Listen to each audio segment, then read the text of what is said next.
ECAfrica 100, connecting entrepreneurs on the African continent and beyond. Profiling 100 entrepreneurs in 100 days. Tune in as we amplify African excellence with your host, Vanessa Perimal, on Africa Business Radio. Hi guys, thank you for listening to the podcast. We've gotten some really great feedback. It's been a journey of note. I found myself in doing the podcast because I was hustling in profiling a project called 100 Entrepreneurs in 100 Days. I'm super excited to have connected with Lebo on a project we worked on before. And you've been listening to this podcast. It seems like I know everybody in South Africa, but I don't. Lebo, I'm so delighted that you're on the show. But before you even speak, you have your own podcast. So that's going to be even super excited. I'm going to learn so many lessons from you. Maybe I should interview you as well. I love PR. As long as it's got no face on and there's no visuals, I'm okay. I'm in. But you've got a beautiful face. No, we need to show it. We need to show it. So now Lebo's setting herself. So she does this no body shaming Lebo Lion thing. And sometimes she have her underwear on. I don't know whether it's a bra and panty. Do you call it a bra and panty? Do you call it, what do you call it? It's lingerie or like bikinis or swimwear. Oh my gosh, you know the show is like in Mali and Bamako and, and the Arab countries. Are we allowed to talk about these things? I think we can talk about it, we just can't show it. I must say, I'm riveted when you do the no body shaming. Yeah. Because you so effortlessly do it. Tell us about it. Maybe we should start there. The body shaming thing is very personal, and it took me a long time to be able to just go on Instagram, in a bikini, because I couldn't even go outside in one. So it took a lot of courage, but I learned to draw inspiration from people who were interested and passionate about what I'm passionate about, instead of looking to the world and trying to assert myself in spaces that don't want me. So I feel like once you learn to put yourself where people want you, they'll teach you to love yourself for who you are. And when you're trying to love yourself for who you are as well, just personally, it will be encouraged by the people around you. So that's how the whole body and try to find Lebo Lion, because we grow up stalking Oprah. I find myself being drawn to people like We Talk Business, like Lebo, every day. Would it be correct to say that we're starting a movement in a conversation on digital? Yes, we definitely are. And what I'm excited about with this is there's so many women doing it. So many women of color driving this conversation about digital in Africa, and I can't wait to see what it does for us in the future. And like you said, people like Noli, people like yourself, you're inspiring all the little ones to take control of their lives and do things for themselves. They don't have to rely on getting a job from a company. Now they know that it's possible to do it on their own because they see us doing it. So I know we be people who don't like to be packaged, but I mean, this is a business show, it's a business network. What do you do? What do I do? Okay, people ask that question a lot, which I find very funny, because if I was in America, for instance, if I say I've got a podcast, that's a job, Okay. But in South Africa, people are like, well, what do you do? What brings in the money? And I do what I do. I do my podcasts, I do my online things, and I also So you use yourself as a brand? I use myself as a business. And as a business. And not many people are able to do that, eh? Not many people are able to do that, and it also took me quite a while. I had to learn it. I used to stalk pages of people who I admired, like Gary Vee, for instance. I don't know if you know who that is. And I'd look at how he does it. I'd see how his team does it, watch videos about him, and then I did it for myself. You become obsessive, I tell you. You have to. And then you eventually learn how to build your own brand, tell your own story.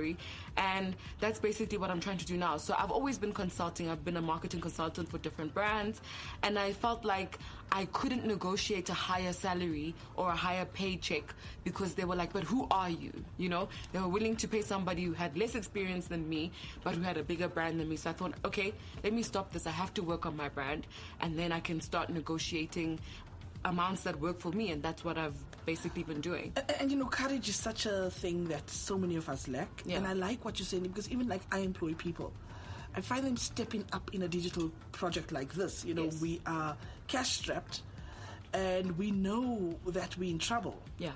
And so I find that human beings will step up. Yes. In terms of your own business, how did you find the courage to know that you were going to be different? That's a hard question. I think I've always been an outcast. So I've never been the girl who's had a lot of friends or And it's never been easy for me to get people to buy into what I do. I've always worked alone. I've always worked very hard. So being in this digital space and doing it on my own was actually very easy for me because I've been living my life that way. But I think for a lot of people, it's not easy for them to draw the strength from themselves and just be able to push through. So I use online mentors, like I said, Gary V, TD Jakes when I'm feeling low. Love TD Jakes. My God, I start screaming like that. Exactly. Oprah. Whoever I can learn from, I just find them online, learn from them, and use their strategies to help me in my life. So, there's so many people that tune into podcasts. Yeah. And some are introverts, some are extroverts. Yes. Let's talk about platforms. Yes. Is like platforms an age thing? Because my daughter said I shouldn't be on Snapchat. Oh my God, why not? I don't know, but I'm not on Snapchat. Okay. But I'm on Instagram. I battle on Instagram. I feel it's not for me. It's for younger people. What am I? Am I limiting myself? So I don't think it's necessarily an age thing as it is a who are you as a consumer thing. So if you're an early adapter, it doesn't matter if you're 60 years old or 12 years old, you're going to be on what everybody's on or the first things that come out to the market because you're interested in what's new.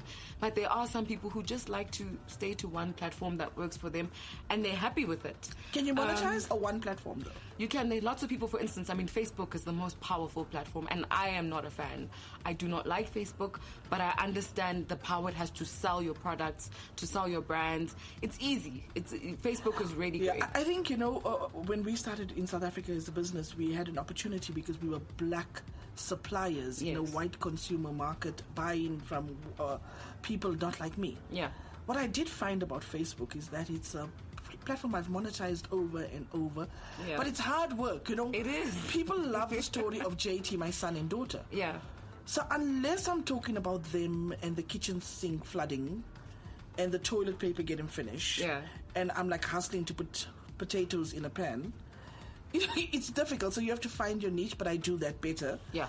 What about those of us who are like really wanting to connect to cash flow? What advice can you give us to convert?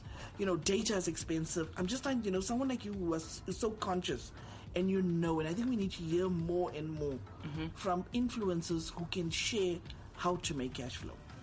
So there are a lot of tools you can use on social media. For instance, the Facebook ads, to get people to see your brand so that you can try to generate a bit of money. But what I found is people, when they think of social media, they don't think of the real world.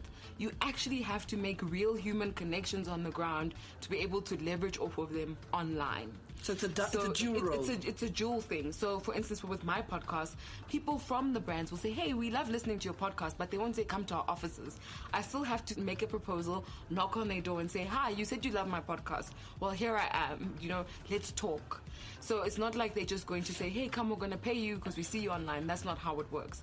Online is more of a platform that you use to get people to see you and make it so hard for them to say no when you knock on the door. That's kind of what I believe social media is about. And I think a lot of South Africans aren't researching and trying to invest in e-commerce. I don't think that a lot of us have websites that we're using with PayPal and that kind of thing. I think it's still very foreign to a lot of South African businesses, but I think there's a lot of potential if we learn how to use those. And there are a few South African businessmen who are creating their own platforms like that. So I'm excited to have you for a number of reasons on this platform because we have to end now. Yeah. But to validate something, I want to be a mum and I want to be an entrepreneur, but I want to be a Pan-Africanist human rights activist. Oh my gosh. So what I'm going to leave with you, Lebo, is because for me it's still the missing link. I don't want children to fall into pit latrines. Yes. And I don't want Africans to be lost at sea. It's just a conversation that we can start having in our digital aggregation spaces where we influence. I'm going to leave that with you. Any final words? How do we find you? How do we engage with you? When do we listen to your podcasts? Just to speak on the point that you just made, actually, I've been doing a few projects with a few brands about social enterprises, and we're really trying to get South African and African social enterprises online because they're doing such amazing work. People want to spend money on them, but nobody knows that because business people are not online themselves. Exactly. So what we're trying to do is merge the two, get businesses to see these guys and get these guys to be online so they can be seen. Yeah, you should be collaborating. That's the nice thing about this podcast that we're doing. I look forward to working with you on that because it doesn't have to convert to cash flow, but it can be a human intervention and network. And social impact is important. Exactly. So I'm very excited. Thank you for that. Thank you. I mean, I take up. I look forward to the conversation of how we do that. Yes, me too. And we have networks. Obviously, we have a broadcast center with the JT Coms network. Yeah. But tell us how to find you, what you're up to next, and what do you think of our 100 entrepreneurs in 100 days as a Pan-African movement that we want to scale around the continent for a 24-hour conversation?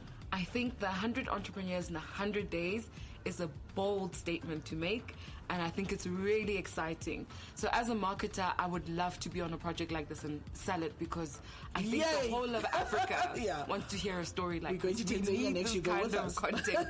Definitely be there. So this is exciting, it's bold, and it's just like you, Vanessa. It's fearless.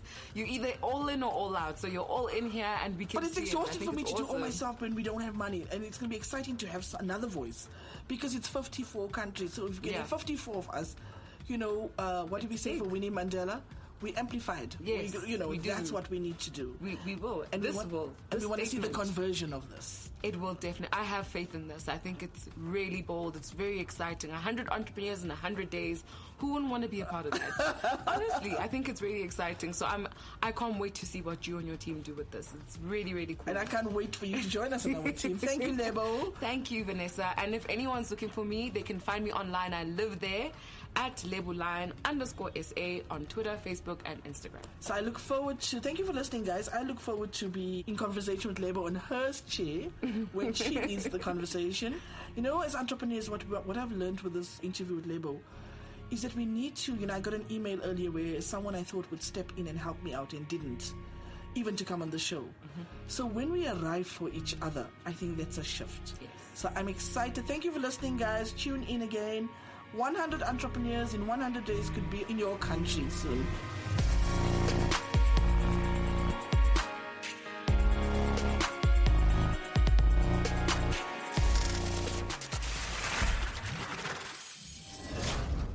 You've been listening to ECAfrica 100 on Africa Business Radio.